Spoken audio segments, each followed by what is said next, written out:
Magnifying lenses adjustment అన్నమాట. Okay. ఈ stage ఉంటుంది కదా, అవును. దీన్ని చూడండి, ఇలా నేను తిప్పితే ఈ లెన్స్ పైకి వెళ్తుంది కదా, అవును మేడం. ఇలా డౌన్ చేస్తే కిందకి వస్తాయి అన్నమాట. అంటే అట్లా కింద వస్తే మనకి నీట్గా కనిపిస్తుంది. అంటే ఇప్పుడు మనకి ఇట్లా ఉన్నప్పుడు కనిపించదు, బ్లాక్ గా ఉంటది. అది ఎప్పుడైతే స్లైడ్ కి టచ్ అవుతుందో అప్పుడు మనకి క్లియర్ గా కనిపిస్తుంది అన్నమాట. Magnifying lens.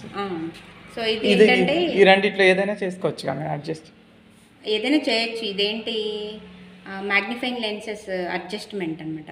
దీని బాడీ అడ్జస్ట్మెంట్, దీని బేసిక్గా బాడీ అంటే లెన్స్ బాడీ, దాన్ని అడ్జస్ట్ చేసుకోవడానికి ఇది అనమాట. వన్స్ మనకు స్లైడ్ కనిపించడం స్టార్ట్ అయ్యాక లోపల ఉన్న పిక్చర్ క్లియర్గా కనిపించాలంటే ఇవి కోర్స్ అడ్జస్ట్మెంట్స్. ఇది కూడా చేసుకోవచ్చు అడ్జస్ట్, కోర్స్ అడ్జస్ట్మెంట్స్. మనకి స్లైడ్ కనిపిస్తుంది, ఇది మ్యాగ్నిఫైయింగ్ అడ్జస్ట్. ఇది ఏంటంటే జస్ట్ బాడీ మూవ్ అవడానికి మ్యాగ్నిఫైయింగ్ లెన్స్ అంటారు దాన్ని. ఇది మ్యాగ్నిఫైయింగ్ లెన్సెస్ కదా, ఈ mode 40x 100x magnifying lenses. దాన్ని అడ్జస్ట్ చేయడానికి దీన్ని వాడతాం. కోర్స్ అడ్జస్ట్మెంట్ కాదు, మ్యాగ్నిఫైయింగ్ లెన్స్ అడ్జస్ట్మెంట్. ఇవి ఓకే, వీటిని కోర్స్ అడ్జస్ట్మెంట్ అంటే. కోర్స్ అడ్జస్ట్మెంట్ అంటే లోపల పార్ట్ స్లైడ్ మొత్తంలో ఏదో ఒక పోర్షన్ మనం క్లియర్గా చూడాలి అంటే దాన్ని ఫైన్గా అడ్జస్ట్ చేసుకోవాలి, అంటే బ్లర్గా ఉండకుండా క్లియర్గా ఉండాలి కదా, అందుకని దీన్ని కోర్స్ అడ్జస్ట్మెంట్ అంటాం. Course adjustment. ఇది దీని స్టేజ్ అంటాం. ఇవి రెండు ఉన్నాయే, వీటిని స్లైడ్ హోల్డర్స్ అంటాం. స్లైడ్ ని హోల్డ్ చేస్తాయి కదా, పట్టుకొని ఉంటాయి కదా, అందుకని చెప్పి వీటిని స్లైడ్ హోల్డర్స్ అంటాం. ఇది బేసిక్ స్టేజ్ అన్నమాట. స్టేజ్. నెక్స్ట్ ఇది ఏంటంటే lens image light receiver. Okay, light receiver reflection కోసం అని చెప్పి పాదం అంటారు. ఇది బేస్, మైక్రోస్కోపిక్ బేస్. ఇది మిర్రర్. ఇంకా ఏముంది, స్లైడ్ హోల్డర్స్, ఇది స్టేజ్, మ్యాగ్నిఫైయింగ్ లెన్సెస్ ఇవి, వాటి యొక్క అడ్జస్ట్మెంట్ ఇక్కడ ఉంటుంది.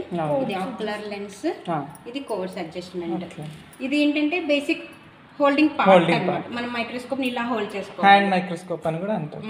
ఇది బేసిక్ గా హ్యాండ్ మైక్రోస్కోప్, సింపుల్ మైక్రోస్కోప్ అని అనొచ్చు. దీన్ని సింపుల్ మైక్రోస్కోప్ అని అనొచ్చు మేడం. ఇది పట్టుకోవడానికి. మేడం సింపుల్ కి కాంపౌండ్ డిఫరెన్స్ ఏంటి? సింపుల్ అంటే న్యాచురల్ లైట్ ని యూజ్ చేసుకొని మనం మైక్రోస్కోప్ ని అంటే స్లైడ్ ని అబ్జర్వ్ చేయొచ్చు. సో ఇది సింపుల్ కాబట్టి ఇక్కడ ఈ లైట్ న్యాచురల్ లైట్ రిఫ్లెక్ట్ అయ్యి మనకు కనిపిస్తుంది అన్నమాట. కాంపౌండ్ అంటే it will use the electron, means current, electric power ని యూజ్ చేసుకొని లైట్ పాస్ అవుతుంది అన్నమాట. అంటే మనకి కంపల్సరీ ఎలక్ట్రిసిటీ కావాలి. ఇది దీనికి లైట్ కంపల్సరీ, నైట్ టైం చూడలేము. కాంపౌండ్ మైక్రోస్కోప్ ఏంటంటే కరెంట్ యూజ్ చేసుకుంటుంది కాబట్టి నైట్ టైం కూడా మనం యూజ్ చేసుకోవచ్చు. సో దానికి ఖచ్చితంగా కరెంట్ అనేది కావాలి లైట్ పాస్ అవ్వడానికి. దీనికి ఏంటంటే న్యాచురల్ లైట్ కావాలి లైట్ పాస్ అవ్వడానికి. Scanning electron microscope, fluorescence microscope అవి డిఫరెంట్. స్కానింగ్ ఎలక్ట్రాన్ ఇప్పుడు హిస్టోపాథాలజీ సెక్షన్స్ చేసామనుకో, అది మనకి ఏంటంటే ఇప్పుడు కాంపౌండ్ మైక్రోస్కోప్లో పైన స్లైడ్ చూస్తాం కదా, అండర్ పైన కనిపించే లేయర్ కాకుండా డౌన్ సైడ్ ఉన్న పార్ట్స్ కూడా మనం చూడాలి అంటే అప్పుడు స్కానింగ్ ఎలక్ట్రాన్ మైక్రోస్కోప్ యూజ్ చేస్తాం. అది హై ఎండ్ ట్రాన్స్మిషన్ అంటే హిస్టోపాథాలజీ సెక్షన్స్ కోసం. మీన్స్ ఒక లేయర్ నెక్స్ట్ లేయర్ అలాగా.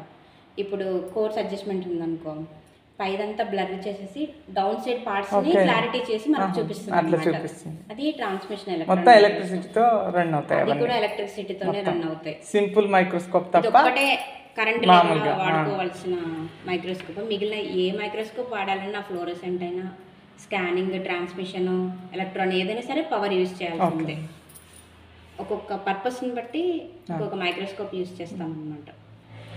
మీరు జనరల్ దీంట్లో ఈజీగా కనిపిస్తుంది. దీనికి ఏం లైట్ ఉంటే చాలు, మనం అడ్జస్ట్ చేసుకునే దాన్ని బట్టి ఉంటుంది. మనకు కనిపించలేదంటే ఫస్ట్ స్లైడ్ టచ్ అయిన తర్వాత స్లైడ్ ని టచ్ చేసే విధంగా స్లైడ్ ని టచ్ చేయాలి.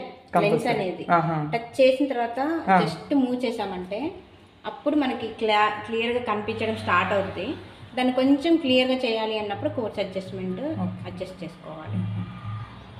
మేడం మరి స్లైడ్ ఎట్లా ప్రిపేర్ చేయాలి మేడం? ఇప్పుడు ఆర్గ్యులస్ ని తీసుకొచ్చి దాంట్లో ఇప్పుడు ఎంటీ స్లైడ్స్ ఉంటాయి కదా, అసలు పిప్పెట్ కూడా వాడడం లేదు. ఫోర్సెప్ ఉంటుంది కదా, ఫోర్సెప్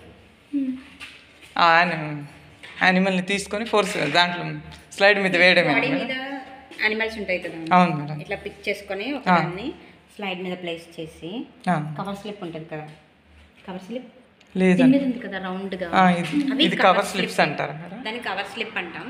సో ఇన్ కేస్ అది ఉంటే కవర్ స్లిప్ పెడితే యానిమల్ మూవ్ అవ్వకుండా ఉంటుంది. ఆ కవర్ స్లిప్ లేదనుకో అది బ్రతికే ఉంటది కదా, కాబట్టి ఇంకా స్లైడ్ మొత్తం తిరుగుతూ ఉంటది అనమాట. అడ్జస్ట్ చేయడం కష్టం, అది వెళ్ళిపోతా ఉంటది కదా. అదే కవర్ స్లిప్ వేసి యానిమల్ ఎక్కడుంది అక్కడే ఉంటది, సపరేట్ గా దొరుకుతుంది బయట.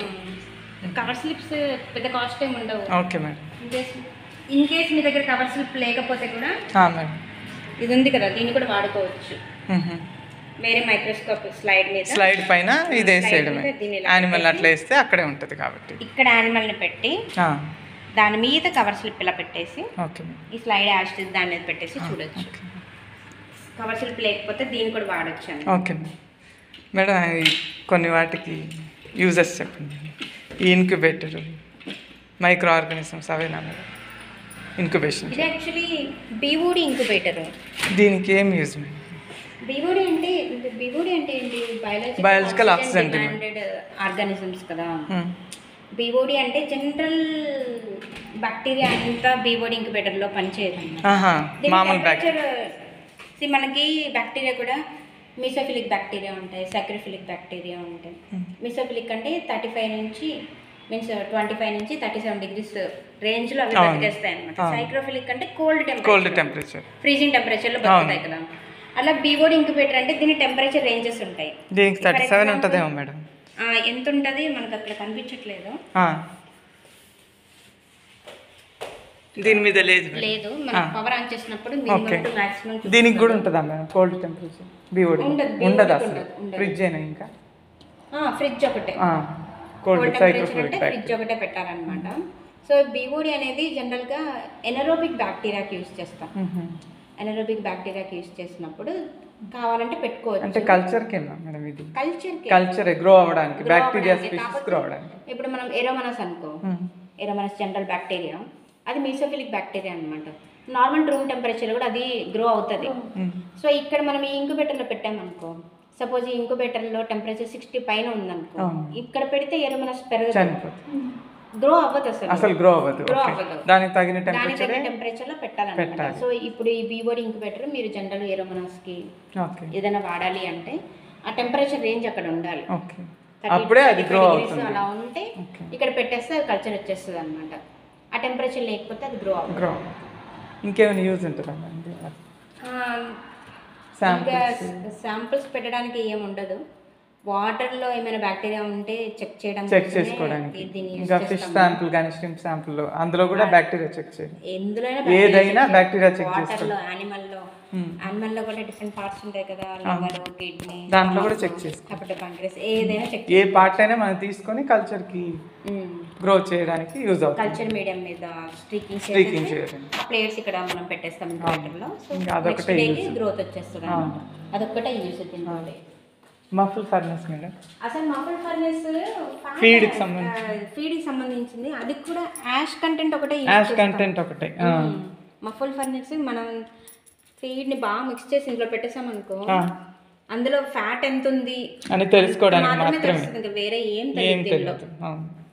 మఫుల్ ఫర్నెస్ యూజ్ ఇంక్యుబేటర్ అనమాట. సో ఇది జనరల్ బీఓడి కాకుండా ఎరోమనస్, విబ్రియో, ఆ బ్యాక్టీరియా అంతా దీనిలో మనం సాల్మోనెల్లా కూడా గ్రో అవుతుంది. ఏదో అయిపోయింది దీనికి లాక్ ఉంటుందా?